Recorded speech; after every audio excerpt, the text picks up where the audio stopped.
Joal, petite ville côtière de l'Afrique occidentale française.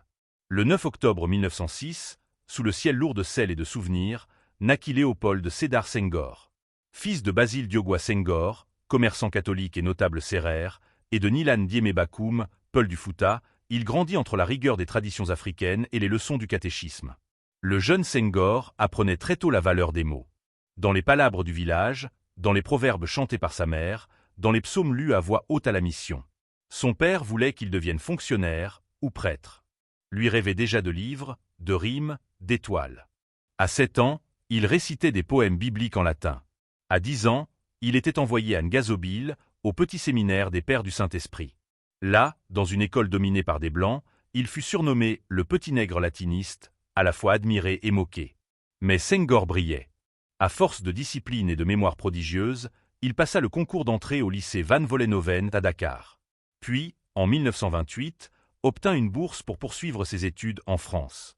Paris, capitale impériale, monde de contraste. À 22 ans, Senghor découvrit une métropole qui l'accueillait avec distance. Étudiant à la Sorbonne, logé dans un internat froid, il souffrait de solitude et de racisme larvé.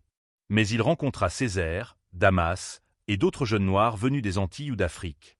Ensemble, ils commencèrent à réfléchir à leur place dans cette république qui les formait, mais les ignorait. Il fut le premier Africain à être reçu à l'agrégation de grammaire, en 1935, un exploit retentissant. Il enseigna ensuite dans plusieurs lycées de France. Senghor vivait alors une dualité constante, admiration sincère pour la culture française, mais refus d'oublier ses racines africaines. De cette tension naissait sa poésie, une parole neuve, nourrie de tam-tam et d'alexandrins, de masques africains et de mythologie grecque. Les années 30 furent celles de la gestation. Senghor écrivait en secret ses premiers poèmes, bientôt rassemblés dans Chants d'ombre.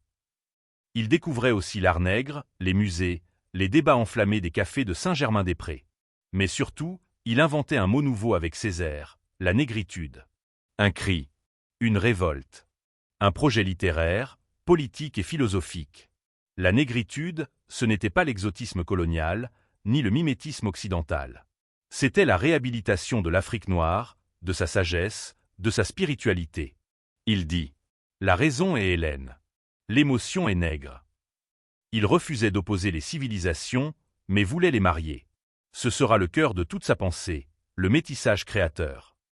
Quand éclata la Seconde Guerre mondiale, Senghor fut mobilisé comme simple soldat dans l'armée française. Fait prisonnier en 1940, il passa près de 2 ans dans des camps, humilié, affamé, mais toujours debout. Il y écrivit encore, sur du papier volé, des vers de feu et de mémoire. La guerre fut pour lui une révélation, celle du mépris colonial, mais aussi celle de la fraternité entre les opprimés. À son retour à Paris, il enseigna au lycée Louis-le-Grand, se lia avec les intellectuels de gauche, tout en rêvant d'un avenir pour l'Afrique. L'Afrique se réveillait. Partout, les colonies demandaient des comptes. Senghor, élu député du Sénégal à l'Assemblée française en 1945, devint une voix respectée. Il portait les revendications d'un peuple encore dominé, mais en marche vers sa liberté. Il fonda des journaux, écrivit des essais comme Liberté, publia Hostie Noire et Éthiopique, où la poésie devenait arme douce, tranchante. Il dialoguait avec Malraux, De Gaulle, Aimé Césaire, tout en dénonçant le paternalisme colonial. Mais Senghor ne voulait pas d'indépendance brutale. Il rêvait d'un partenariat, d'une communauté franco-africaine. Il voulait que l'Afrique ne rompe pas, mais transforme. Senghor fut plusieurs fois ministre dans la 4e République. Mais au Sénégal, il affrontait l'opposition de Lamine Gueye, plus radicale, plus populaire. Les élections furent tendues. En 1958, la Guinée de Sékou Touré choisit le non à la France. Senghor préféra le oui, pour garder le lien. Mais en 1960, le moment était venu. La France accepta l'indépendance. Le Sénégal devint libre et Léopold Sédar Senghor, son premier président. Il avait gagné. Mais à quel prix?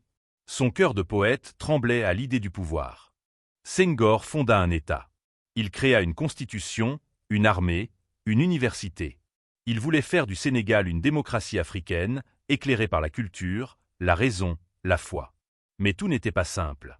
Le Premier ministre Mamadou Dia, son ami de toujours, fut accusé de tentative de coup d'État en 1962.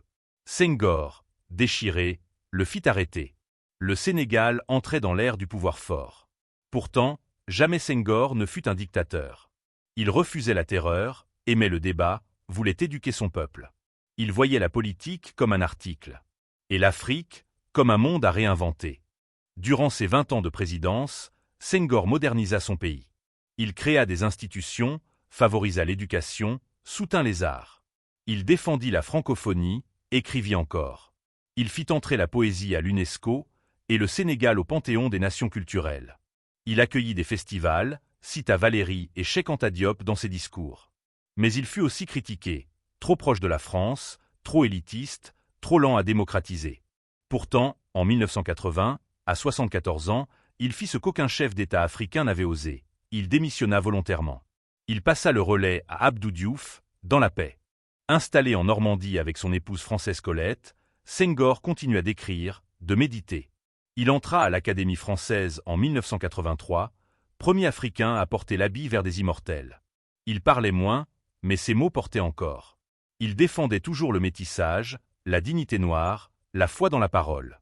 À la fin de sa vie, il se disait apaisé. Il était allé au bout de son destin. Le 20 décembre 2001, il s'éteignit dans son sommeil, à 95 ans. Aujourd'hui encore, Senghor demeure une figure immense. Poète du lien, penseur du dialogue, bâtisseur d'une Afrique digne. Son œuvre, traduite dans le monde entier, inspire des générations. Des écoles portent son nom. Des statues le représentent. Mais plus encore, ses mots vivent. Je suis de ceux qui ont parlé pour réveiller mes frères endormis. Senghor avait deux patries, l'Afrique et la France. Deux langues, le sérère et le français. Deux flammes, la raison et la poésie. Il les a réunies dans une œuvre qui transcende les frontières.